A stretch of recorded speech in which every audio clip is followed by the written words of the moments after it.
No Other Choice is the new film from South Korean director Park Chan-wook, who's the auteur behind the Vengeance trilogy, Old Boy, famously, and The Handmaiden, which was a huge international success. This is the South Korean entry for the International Film Oscar. Is adapted from the book The Axe by Donald Westlake, whose novels have previously inspired films like Point Blank and Hot Rock. And in fact, The Axe was previously filmed in 2005 by Costa Gavras as Le Couperet. This film is dedicated to Costa Gavras as a result. The original Korean title translates literally as It Cannot Be Helped. So the tone is a very strange mix of dark comedy, morbid social satire.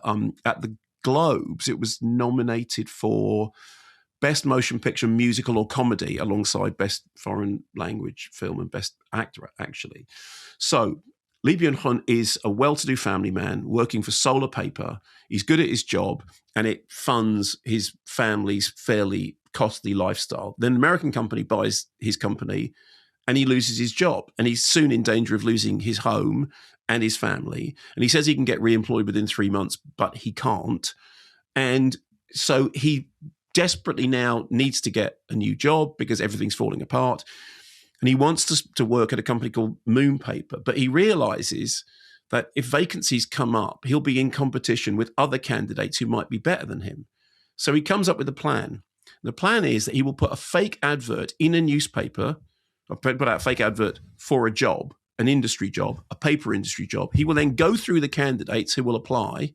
He will figure out if any of the candidates are better than him, and then he'll kill them, thus creating job opportunities for him that he can definitely get. And why is he doing it? Well, because as the title says, there is no other choice, or, like his own redundancy, it cannot be helped. I'm going to play you a clip from the original. Obviously, the clip is not in the English language. So what you're going to hear is, firstly, a motivational instructor saying, deep breaths, I am a good person, losing my job is not my choice. And then you move to a dinner table scene in which his wife is saying, refrain from the listed activities until dad finds work. No more tennis, my car and our house. Here's the clip.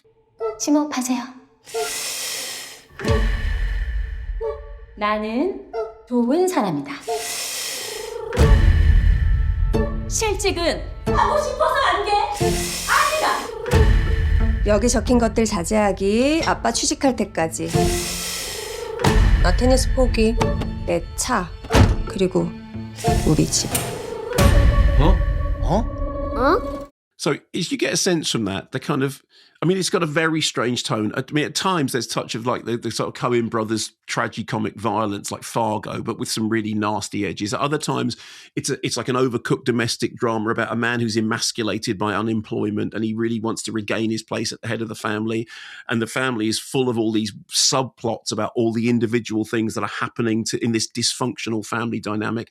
And then other times it looks like it's an economic satire about the way that technology and globalization is making people disposable. They can be thrown away as easily as the paper that they're all dedicated their lives to making. And then sometimes it's like a crime thriller. Sometimes there are these tense things with carefully laid but essentially insane plots. And then there's a kind of Shakespearean element about living with guilt and living with grief. And then at other times, it's like a kind of weird off-kilter depiction of social climbing and the desperate need to hang on to status symbols and not lose faith. And the most remarkable thing is that with all of these different things going on, it holds together. It actually hangs together. The tonal shifts don't make you think I'm watching 15 different movies. It all hangs together. And you don't know whether to laugh or wince or cry sometimes, but the thing is that Park Chan-wook has got such confidence, such elan in directing that you think, well, I don't know where the film's going, but I'm absolutely certain that the director knows exactly where it's going. And it is really interesting how when you get this confidence in the film that all these tonal shifts are happening, but the film knows its own destination, even if you don't, then you're fine. The time that you lose it is if you think the film doesn't know where it's going. The film doesn't know where it's taking me. And I thought it was genuinely remarkable, genuinely impressively peculiar, very entertaining, and completely weird tonally, but in a way that was also confident enough that I never lost faith in it.